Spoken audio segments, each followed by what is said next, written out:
매일 아침을 뉴스로 깨웁니다. 신율의 출발 새아침. 어제였었죠. 아주 유명한 글로벌 컨설팅 업체 프라이스워터하우스쿠퍼스, 우리가 흔히 PwC라는 약자로 부르는 회사인데요. 이 회사가 2050년 세계 경제 장기 전망, 세계 경제 순위의 변화 보고서를 발표했습니다.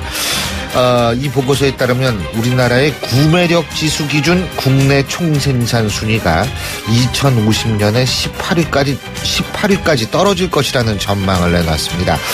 현재 우리나라보다 순위가 낮은 나이지리아, 이집트, 파키스탄, 이란은 2050년 한국보다 높은 순위를 차지할 것으로 분석이 됐는데요.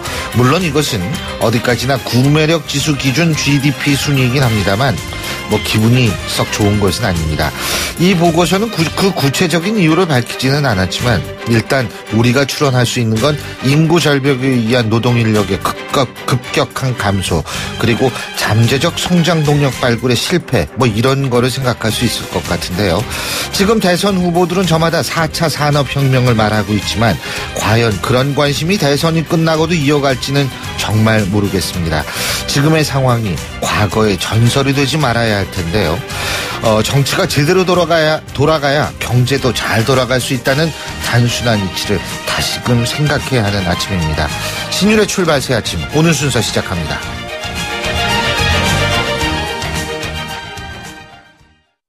홍은희 씨, 잇몸 관리 어떻게 하세요? 잇몸 관리요? 양치 잘하고 치과도 다니고, 그리고 하나 더, 인사돌 플러스. 염증에도 좋고 들뜬 느낌도 꽉 잡아주니까요. 잇몸 건강에 인사돌 플러스. 써본 후의 차이요? 직접 느껴보세요. 동국제약.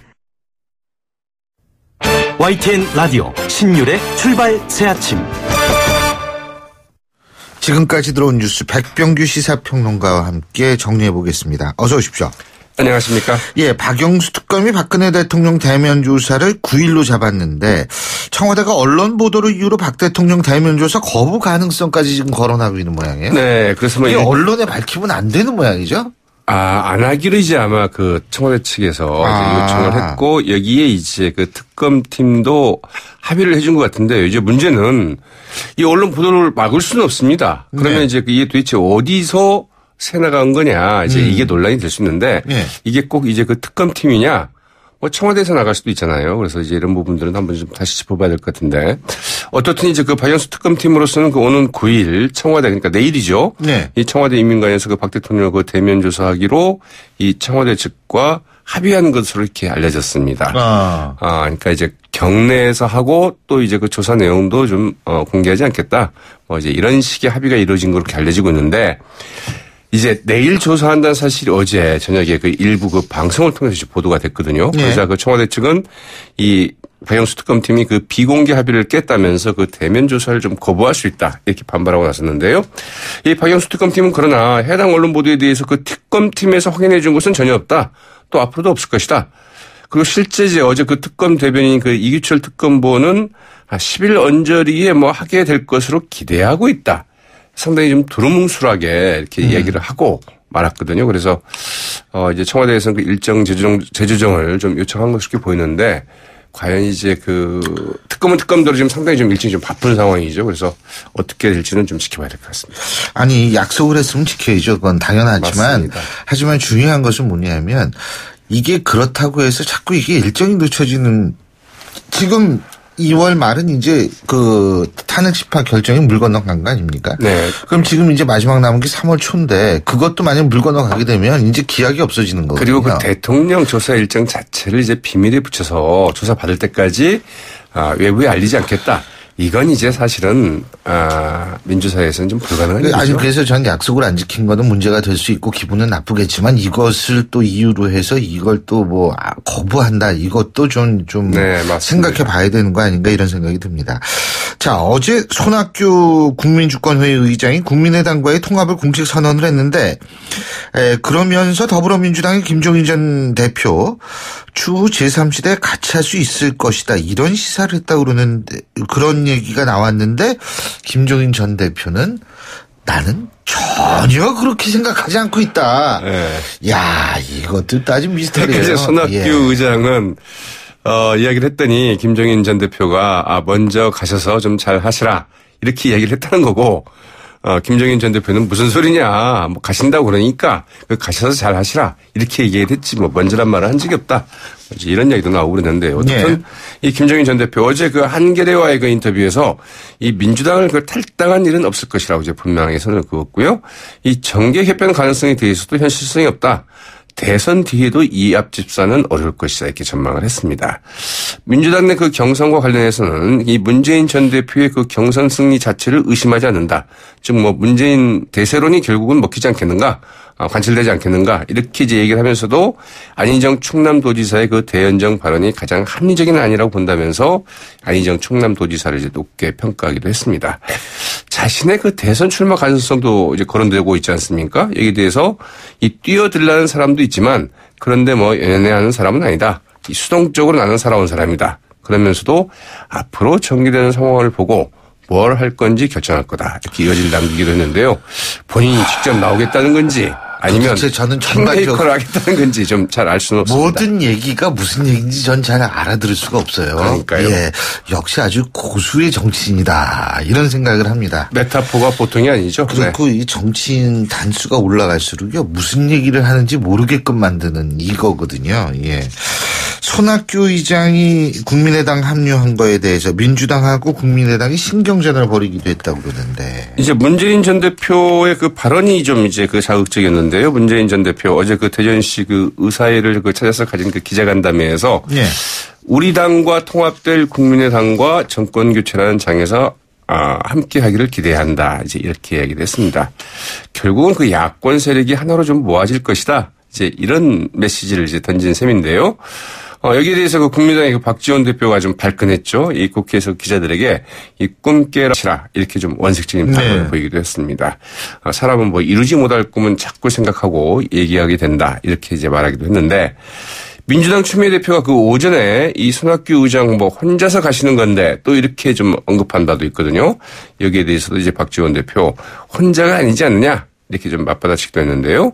네, 이 민주당과 국민의당 아무튼 좀 같이 하기는 좀 쉽지 않을 것 같죠. 손학규 전 대표, 손학규 의장이 또 호남에서 가는 상징성이 있잖아요. 네. 그리고 또 서울 수도권에서 가는 이미지, 그리고 어떤 그 중도적인 이미지 이런 것들 때문에 제가 볼 때 신경들이 좀 쓰이는 모양인데. 네, 이제 그 정운찬은 아닙니다. 정운찬 전 국무총리의 이제 그 합류 여부가 일단 주목이 되죠. 네. 자, 그리고 더불어민주당 김부겸 의원 어제 불출마하겠다. 대선 불출마 선언했죠? 네, 결국 그 지지율 반등의 계기를 잡지 못하면서 이제 불출마를 그 선언할 수밖에 없었던 게 아닌가 이렇게 보이는데요. 특히 이제 그 박원순 서울시장과 함께 그 이제 그 야권 공동 경선을 이제 그 제안하지 않았습니까? 네. 이게 결국은 그 유력 주자들은 물론이고 당 지도부의 그 외면으로 사실상 그 좌초된 것. 그리고 이 박원순 시장도 이제 그 설 연휴 전에 불출마를 선언을 했었죠. 그래서 결국은 이제 설 연휴 이후에 계속 완주하기는 좀 힘들겠다 이렇게 판단을 한 것 같고요. 이 김 의원 이 대선 불출마 기자회견에서 이렇게 얘기를 했습니다. 이 공존하는 나라 상생한 세상을 만들고자 했던 그 자신의 도전은 끝내 국민의 기대를 모으지 못했다. 이렇게 얘기를 했죠. 이에 따라서 이제 그 민주당 경선은 문재인 전 대표, 안희정 충남도지사, 이재명 성남시장 그 3파전으로 압축이 됐는데요. 물론 여기에는 이제 그 이 고양시장.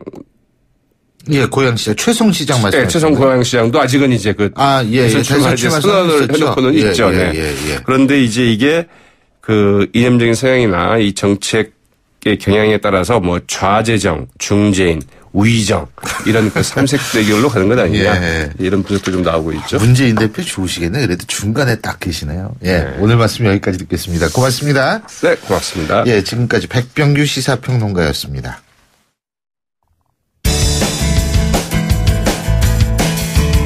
여러분은 지금 FM 94.5MHz로 방송되고 있는 신율의 출발 새 아침을 듣고 계십니다. 의견 주실 분은 짧은 문자 50원, 긴 문자 100원의 이용료가 드는 휴대전화 문자메시지 우물정 0945번으로 의견 남기실 수 있습니다.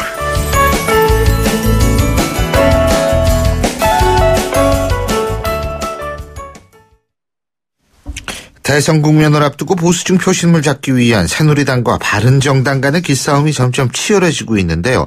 자, 여기에서 이제 쟁점이 되는 게 이른바 보수 후보 단일화입니다. 지금 그래서 이 부분에 대해서 바른정당의 주호영 원내대표 전화 연결해서 입장 들어보겠습니다. 주 대표님 안녕하십니까? 예, 안녕하십니까. 주호영입니다. 예, 예.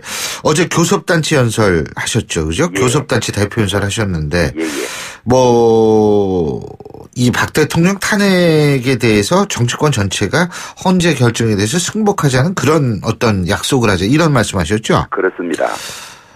그러면 그 역으로 따지면 승복하지 않을 그런 정치인이나 집단이 있다고 보시는 모양이죠? 그렇게 보고 있습니다. 지금 현재 광장에는 촛불 민심과 태극기 민심이 격렬하게 대립하고 있지 않습니까? 예. 이런 상황이라면 탄핵 결정이 나도 승복하지 못하는 시위가 있을 걸로 보고요. 특히 어제 문재인 전 더불어민주당 대표께서 촛불 시민도 촛불을 더 높이 들어서 탄핵이 반드시 관철되도록 함께 힘을 모으자. 이 헌법재판이란 게 이런저런 국론 분열이 있을 때 헌법 정신이 무엇인지 이제 우리나라 최고의 헌법 전문가들이 결정을 하면 거기에 승복해서 이제 정리하고 넘어가는 것이 이 헌법재판 제도인데 예. 이것을 부정하는 듯한 발언들을 하고 있어요. 그래서 이것은 더 격심한 국론 분열을 초래하고 이 나라의 발전을 해치는 것이기 때문에 예. 현재 결정이 나면 마음에 들지 않더라도 어느 쪽이든 승복해야 하고 특히 정치권이 승복을 국민들에게 호소해야 된다는 것입니다. 근데 어제 헌법재판소의 이 심리 일정을 보니까 이게 2월 말은 불가능해지고 이제 3월 초로 넘어가고 이게 조금 더 끌 수도 있다라는 분석이 나오고 있습니다. 이 부분은 어떻게 보십니까? 저도 법관 생활을 오래 글쎄요, 했습니다만 그러셨죠. 재판을 둘러싸고 밖에서 나도는 이야기가 거의 근거 없는 이야기들이 많습니다.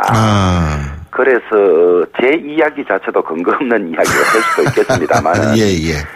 9인의 헌법재판관 중에서 2명이나 퇴임하고 7명으로 이 중요한 결정을 한다는 것은 맞지 않는 것 같습니다.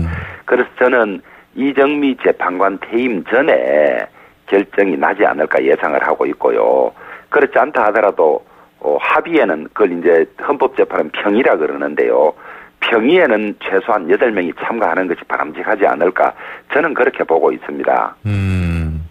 근데 이게 만일 넘어가면은 그러면은 지금 이정미 재판관 같은 경우는 대법원장 지명 몫이었잖아요. 그렇습니다. 그럼 대법원장이 지명을 해야 된다고 보세요?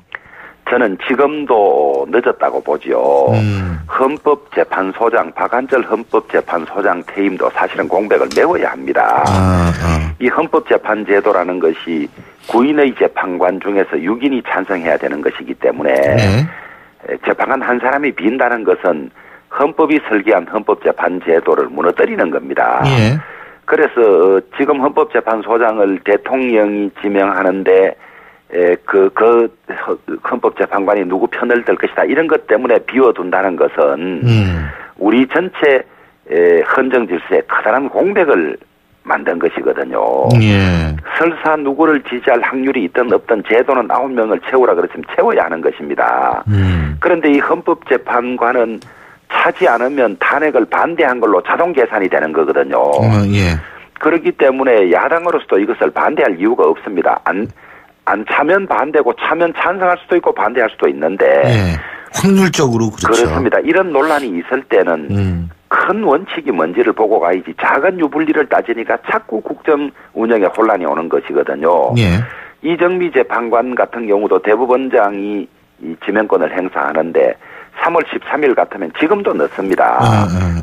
국회 이런 저런 절차를 거치는데 그렇기 때문에 우리 이 헌정 질서를 지키는데 모두가 그런 것을 놓치고 있는 것 같아서 참 안타깝습니다.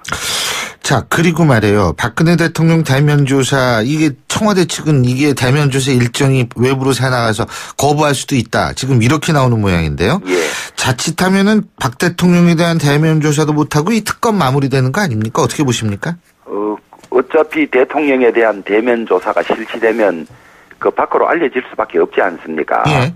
근데 그것이 알려졌다고 누가 알린지도 모르겠습니다만은 대면 조사를 거부할 수 있다. 이것은 정당한 이유가 아닌 것 같고요. 대면 조사를 피하고 싶은 생각이 왜 없겠습니까? 그런 속내가 드러난 것이라고 보고 있고요. 예. 저는 그러나 대면 조사를 거부하지는 않을 걸로 그렇게 보고 있습니다. 특검 기간 연장은 가능하다고 보세요? 특검이 원래 2월 28일까지 활동을 하도록 되어 있는데요. 특검법에는 활동 3일 전에 30일 연장 여부를 신청을 하면 대통령이 결정하도록 되어 있는데요. 지금은 이제 황교안 대통령 권한대행이 결정하겠죠. 근데 아직 수사기간이 좀 남아있고 연장을 신청하는 이유를 봐야만 이런 수사가 미진하니 기간이 더 필요합니다라든지 그걸 봐야 결정을 할 수 있는 문제이기 때문에 미리 연장해야 된다 말아야 된다 논란하는 것은 조금은 아직 시기상조의 감은 있습니다만은 저는 최순실 일가의 국정농단으로 야기된 탄핵 그 관련 사건들 수사는 마무리하는 데 필요한 기간이 주어져야 하는 것이 아닌가 그 원칙을 놓고 판단해야 된다고 봅니다. 예. 만약에 충분하지 못하다면 예. 특검 수사는 종결되고 그 나머지 수사를 다시 검찰이 받아가서 해야 되는데요. 수사나 일이라는 것은 하던 사람이 끝까지 마무리해야 되는 게 성과도 나고 원칙이기 때문에 이달 말경 이제 2월 25일이 되겠습니다만은 2월 25일경에 특검이 어떤 수사가 덜 마무리됐고 어느 정도 기간이 필요하다는 것을 신청을 하면 그것을 이제 황교안 대행이 판단할 텐데 예. 아마 이 황교안 대행은 허가하지 않을 가능성이 높을 걸로 봅니다. 왜요? 허가하면 특검 기간이 3월 말까지 연장이 되고요. 예. 그 사이에 탄핵이 받아들여지는 결정이 되면 예. 박근혜 대통령은 자연인으로 돌아가서 예. 특검의 이 결정에 그 형사 절차가 딸리는 그런 문제가 생기기 때문에 저는 그것은 청와대나 지금 여권이 피하려고 하지 않을까 이렇게 보고 있습니다. 보고 있는데 그러니까 다만 구속될 가능성이 있기 때문에 피하려고 한다 이 말씀이시군요. 여러 가지 그 불리한 상황들이 있을 수 있기 때문에 피하려고 할 거라고 보는데요. 다만 국민 여론이라든지 이런 거에 따라서 달라질 수도 있을 것 아닌가 이렇게 보고 있습니다. 예. 그리고 이제 황교안 권한대행 말씀하셔가지고 말인데요. 요새 지지율이 좀 잘 나와요. 예. 그런데 그 처신을 어떻게 해야 된다고 보세요? 나와야 됩니까? 말아야 됩니까? 지금 보수층 후보 중에 눈에 띄는 사람은 황교안 대행밖에 없다 이런 얘기들이 많은데요. 조금 표현이 어떨지 모르겠습니다만은 황교안 총리는 박근혜 대통령의 아바타라고 야당이 이제 비난하고 있지 않습니까? 예. 대통령 탄핵이라는 이 국정 파탄을 초래한 데 대해서 대통령의 최고 보좌 책임자인 총리도 책임을 피하기 어려운 거죠. 그런데 새누리당에 유력한 대권 주자가 없으니까 아마 대안으로 새누리당 지지자를 중심으로 보수층을 중심으로 이제 그런 지지가 나오는 걸로 보고 있는데요. 네. 대통령 탄핵돼서 직무정지된 상황, 그래서 국무총리가 대통령 권한대행을 하고 있는 이 엄중한 상황에서 또 출마를 위해서 국무총리직을 사임하고 대통령 권한대행의 권한대행을 둔 채로 출마하는 그런 무책임한 일은 저는 하지 않을 거라고 봅니다. 예. 김무성 전 대표 재등판론 얘기도 나오더라고요. 예. 우리 당원들이나 또 당에 책임 있는 사람들 중에서 김무성 대표만 왜 책임지고 안 나와야 하느냐. 김무성 대표가 불출마 결심을 할 때는 반기문 전 유엔 사무총장을 바른정당에 모셔와서 후보로 만들려고 한 상황이 있었는데 이제 반 총장이 불출마를 하니까 출마해야 되지 않느냐 이런 이야기도 없지는 않습니다만은 예. 당사자들은 불출마 입장 불변이라고 이야기를 하고 있고요. 정치인의 말 한마디는 참으로 신중하고 무겁지 않습니까? 그래서 저는 본인들이 불출마를 번복해서 다시 출마할 거라고는 보지 않습니다만은 예. 바른정당 당원들이나 국민의 여론이 아주 높게 출마하라는 상황이 되면 그때는 다시 고려해 볼 만하지 않을까 이런 정도로 보고 있습니다. 정치인 하시는 분들이 과거나 현재나 말 번복한 거야 한두 번은 아니지 않습니까? 그것 때문에 이제 정치 신뢰가 많이 떨어져 있는 것 아니겠습니까? 근데 어쨌든 지금 그래서 여러 가지 얘기가 지금 나오고 있는 가운데 바른정당 유승민 의원 보수 후보 단일화 주장을 하고 있는데 어떻게 보세요, 이거는? 저는 지금 현재 맞는 상황은 아니다. 우리 바른정당이 보수의 적통을 주장하고 보수의 가치를 지키겠다고 새누리당에서 분당을 해나왔고요. 말이 쉬워서 분당이지 엄청난 결심과 용기가 없이는 하기 어려운 일입니다. 그래서 새누리당이 비난받는 어떤 보수 정치의 나쁜 측면을 버리자고 나온 마당에 다시 새누리당 후보하고 단일화하자는 것은 맞지 않습니다. 지금 현재는 적어도 맞지 않습니다. 그래서 치열하게 보수의 가치를 논쟁하고 우리의 후보를 만들 때 선거 임박해서 국민들이 예를 들면 당신들끼리 가치가 그래도 비슷하니까 단결해서 최악의 지도자가 뽑히는 상황은 막아야 되지 않느냐.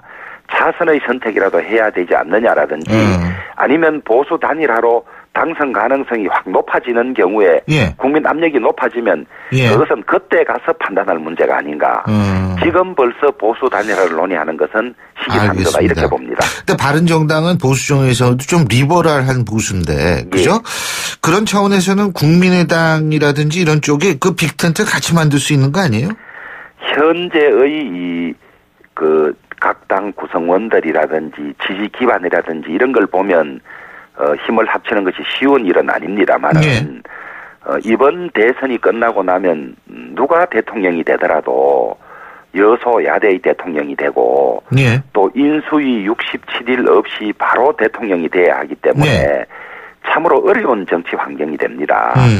지금까지 한국 정치가 이렇게 어려움을 겪은 것은 진영별로 갈라서 서로 협치 없이 혹은 연합 없이 정치를 혼자서 했기 때문에 이런 것이라는 반성이 아주 크게 일어나고 있는데요.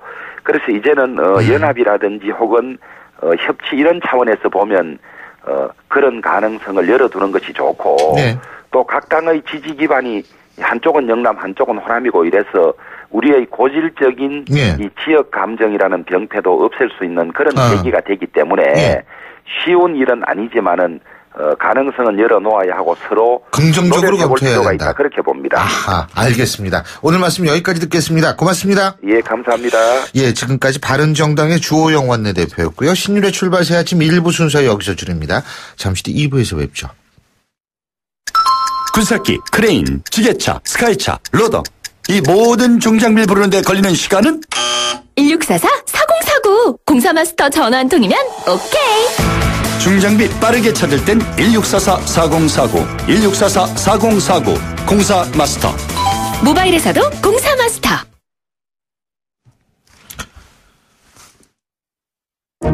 소통의 아침을 여는 공정한 목소리 신율의 출발 새아침. 신율의 출발 새아침 2부 순서 먼저 광고부터 듣겠습니다. 김 사장님은 고민하던 공장 먼지 악취를 어떻게 해결했을까? 박 사장님도 쉽게 없애기 어려운 식당 연기 냄새를 해결하려면 정답은 역시 우양집진기. 이제 25년 기술의 우양집진기로 말끔히 해결하세요. 집진기는 역시 우양집진기. 우양집진기. 검색창에 우양집진기. 온도와 습도를 항상 일정하게 유지시켜주는 항온항습기 전문기업 AR. 전산센터, 반도체 공장, 미술관, 박물관, 귀중품 보관실을 30년 축적된 기술로 AR이 지켜드립니다. 24시간 확실한 서비스 보장 031-497-0561. 크리네어 테크. 크리네어 테크 집중기. 주물 작업, 연마 작업, 페인트 작업. 분진가스, 냄새, 연기 작업장 분진. 이 세상에 못 없애는 분진이 어딨어. 크리네어 테크 기술력이 끝내줍니다. 크리네어 테크. 크리네어 테크 집중기. 사장님, 성악가 김동규 씨네 집 바닥재 좋던데 우리 집도 똑같은 걸로 해줘요. 요즘 떠오르는 바닥재 스타 강마루. 스타일 좋고 습기 열 긁힘에 강하니까 오래 사용하려면 그래서 스타 강마루로 하는구나. 성악가 김동규입니다. 강마루 스타는 스타 강마루. 스타 강마루. 홍은희 씨, 잇몸 관리 어떻게 하세요? 잇몸 관리요? 양치 잘하고 치과도 다니고 그리고 하나 더. 인사돌 플러스. 염증에도 좋고 들뜬 느낌도 꽉 잡아주니까요. 잇몸 건강에 인사돌 플러스. 써본 후의 차이요? 직접 느껴보세요. 동국제약. 수요일 아침입니다. 7시 37분 54초 지나고 있는데요. 자, 교통 상황 알아보겠습니다. 박화영 캐스터. 네, 신일의 출발새 아침 교통정보입니다. 오늘 아침에만 내부순환로 위로 3건의 돌발 상황이 발생했습니다. 내부순환로 성산동 쪽으로 이번에는 사고가 발생했는데요. 연희램프와 성산램프 사이 3차로에 지금 추돌사고 발생해서 이 부근 지나기가 어렵습니다. 안전하게 통과를 하셔야겠습니다. 성수동 쪽으로 가는 길도 홍지문 터널 가까이 하면서 밀리고 이후로 좀 괜찮다가 다시금 사근램프와 성동분기점 합류 지점으로 답답하게 묶여 있습니다. 아직은 강변북로는 올림픽대로 동서간의 이동이 크게 불편하진 않는데요. 강변북로는 일산에서 구리 쪽으로 성산대교 부근, 다시 마포대교와 한강대교 부근으로 더디고요. 올림픽대로 강일 쪽으로는 방화대교에서 가양대교, 이후로 여의도권 일부 짧은 구간에서만 막히고 있습니다. 끝으로 한강 다리 중에 아직은 밀리는 다리는 청담대교 하나 살펴주고요. 청담대교가 남단 쪽으로 밀리고 있습니다. 신일의 출발새 아침 교통정보였습니다. YTN 라디오 신율의 출발 새 아침. 예, 저희가 오늘 뉴스 브리핑에도 간단히 말씀을 드렸습니다만 손학규 의장이 이끄는 국민주권개혁회의와 국민의당이 전격 통합 선언을 했죠. 자, 그래서 손학규 전 대표가 더불어민주당 탈당을 할 때 동반 탈당했던 분이죠. 국민주권개혁회의 공동집행위원장을 맡고 있는 무소속 이찬열 의원 전화 연결해서 입장 들어보겠습니다. 의원님 안녕하십니까? 예, 안녕하세요. 수원시 장안구 출신 이찬열입니다. 예. 교수님 새해 복 많이 받으십시오. 아이고, 감사합니다. 새해 복 많이 받으십시오. 예. 자, 이거 지금 국민주권개혁회의하고 국민의당이 전격 통합을 선언을 했는데, 이게 어떤 의미입니까? 정확하게 냉정하게 얘기하면 국민주권개혁회의가 국민의당하고 통합을 선언을 한 거죠. 예. 그러니까 이제 큰 의미가 있는 겁니다. 이게 아하. 개혁 세력의 총결집에 뭐 손 의장께서도 얘기하셨지만은 끝이 아니라 이제 시작이다. 그래서 이제 개혁 세력을 하나로 모아갖고 지금 위기에 처한 나락으로 떨어진 우리 대한민국을 구하는데 앞장서야 된다. 이렇게 생각을 하는 겁니다. 그래서 대한민국을 제7공화국을 열기 위한 태동이다. 이렇게 봐주시면 좋겠습니다. 자, 지금 바로 그 부분 제가 궁금했는데요. 7공화국이라는 표현을 쓰셨는데 예. 지금 국민의당 뭐 당론으로 개헌을 하겠다 결정을 했는데 그죠? 예. 근데 궁금한 게 안철수 전 대표 같은 경우에 개헌에 대해서 그렇게 적극적인 것 같지는 않은데 어떻게 보십니까? 처음에는 이제 그런 면이 없지 않아 있었죠. 예.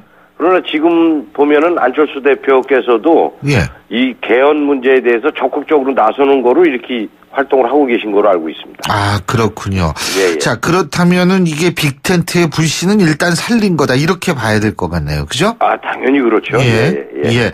근데 이 빅텐트, 그러면 이제 거기에 김종인 전 대표도 들어오고 정원찬 전 총리도 들어오고 이러면 참 좋을 것 같은데.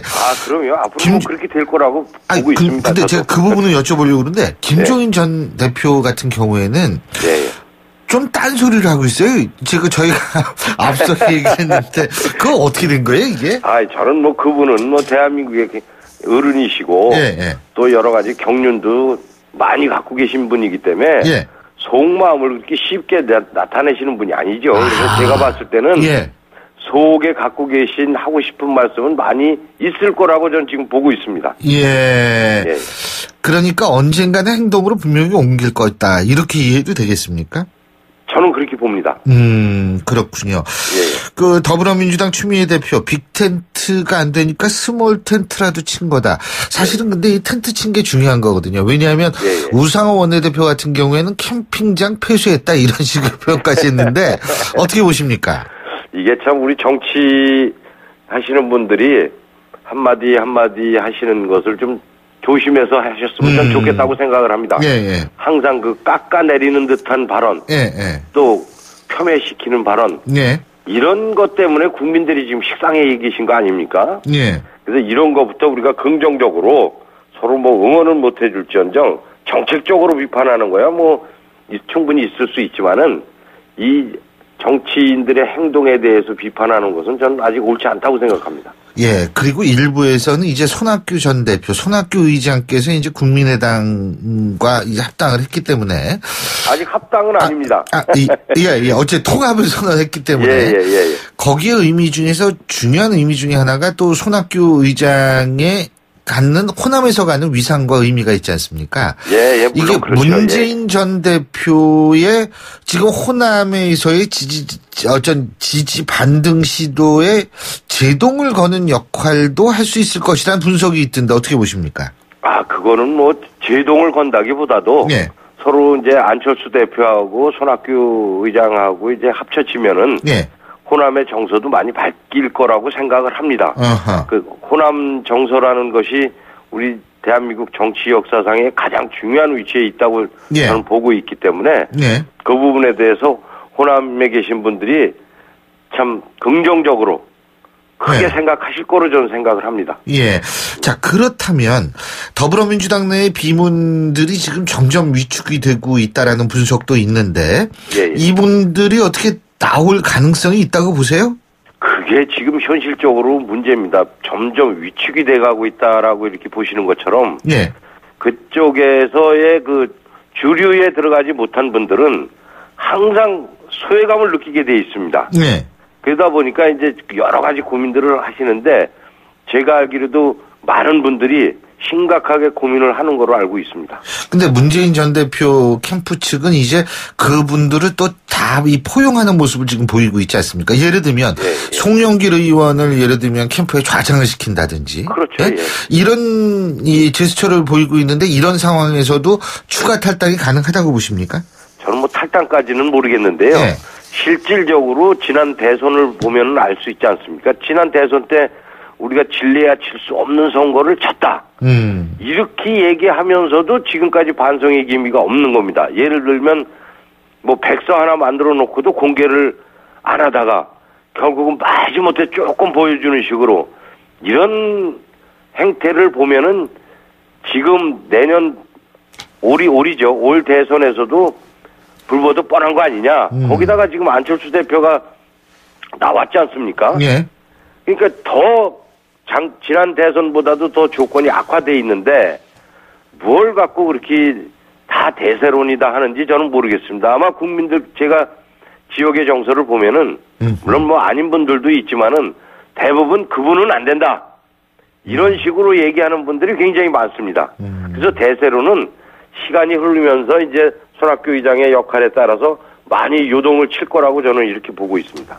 지금요, 더불어민주당 우상원 대표 같은 경우에 통합이 어려우면 연립정부라도 구성하자 이렇게 자꾸 이제 국민의당 쪽에 제안을 하고 있는데, 그죠?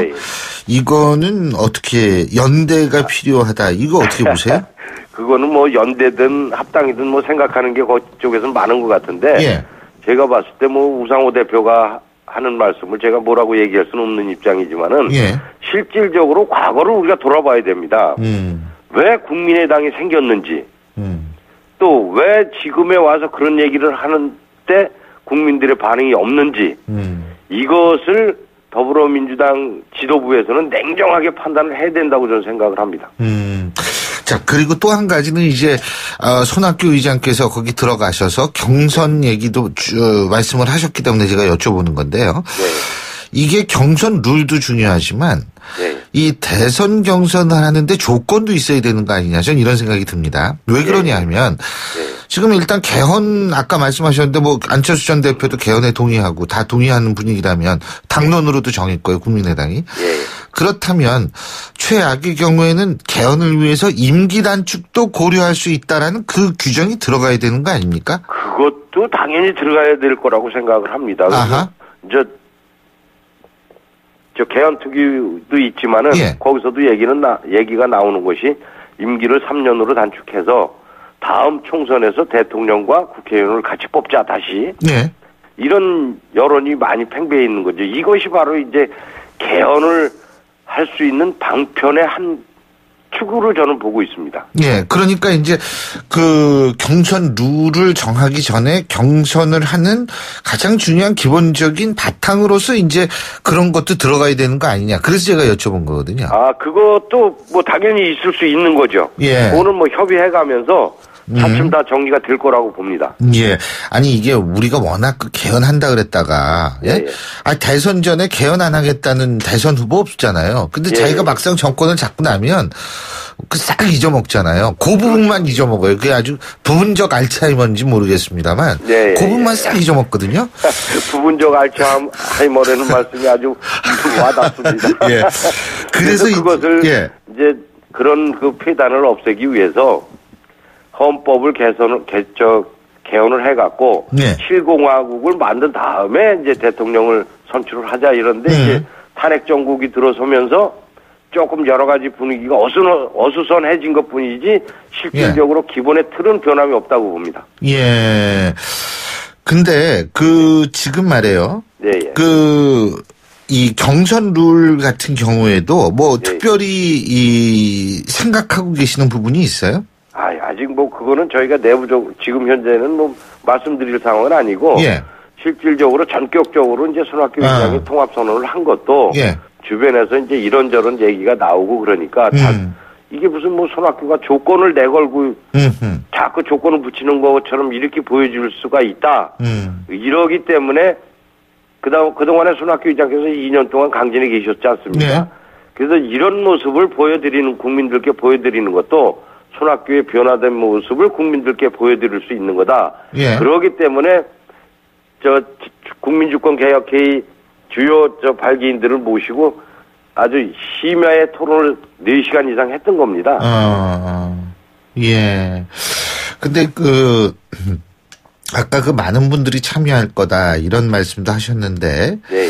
이 국민의당 입장에서는 더불어민주당 내의 비문 세력의 도움이 절실한 상황이죠. 그죠? 근데 이제 문제는 추가 탈당 가능성에 대해서는 아까 뭐 그렇게 많이 그거는 뭐 잘 모르겠다고 말씀하셨는데 좀 국회의원들께서는 예. 이제 국회의원 스스로 알아서 판단을 최종적으로 정치적인 결정과 판단을 할 거라고 믿기 때문에요. 시입살이 쉽게 제가 이렇게 말씀드릴 수 있는 상황은 아닙니다. 그래도 많이 오면 좋겠죠. 그죠? 당연하죠. 그렇죠. 근데 접촉하시는 분도 계세요? 저는 별도로 접촉하는 분은 없습니다. 제가 뭐 다 아는 분들이고. 물론 뭐 그분들의 생각을 다 제가 꿰뚫고 있기 때문에. 예. 저는 뭐 어느 타이밍이 중요하다고 생각을 합니다. 타이밍이 중요하다. 예. 지금 그 타이밍이라는 거는 뭐 어떤 타이밍을 말씀하시는 거예요? 이제 현재 더불어민주당 문재인 대표께서 뭐 대세론을 갖고 있는데. 예. 그것이 저는 확실하게 바뀔 수 있는 시점이 있다고 봅니다. 아하, 대세론. 예, 대세론이 수그러들 때 그때 아마 좀 많은 쉽게 결정들을 할 수 있지 않을까 이렇게 보는 거죠. 그 부분이 상당히 중요한 부분인데요. 안희정 지사가 올라갈 가능성을 말씀하시는 겁니까? 그거는 뭐 전반적으로 안희정 지사뿐이 아니고 실제적으로 문재인 대표의 대세론이 꺾일 시점이 온다. 저는 이렇게 보는 거죠. 그 언제쯤이라고 보세요? 그건 그거는 이제 손학규 의장하고 이쪽 개혁 세력들이 뭉쳐갖고 이 대한민국을 올바르게 이끌어 나갈 수 있다라는 그런 의식을 국민들께서 신뢰를 주실 때 저는 가능하다고 봅니다. 예, 잘 알겠습니다. 자, 앞으로도 수고 많이 해주시고요. 오늘 말씀 여기까지 듣겠습니다. 고맙습니다. 감사합니다. 수고하십시오. 예. 지금까지 국민주권개혁회의의 이찬열 의원과 얘기 나눠봤고요. 신율의 출발 새 아침 2부 순서 여기서 줄입니다. 전 8시 10분 3부에서 뵙겠습니다.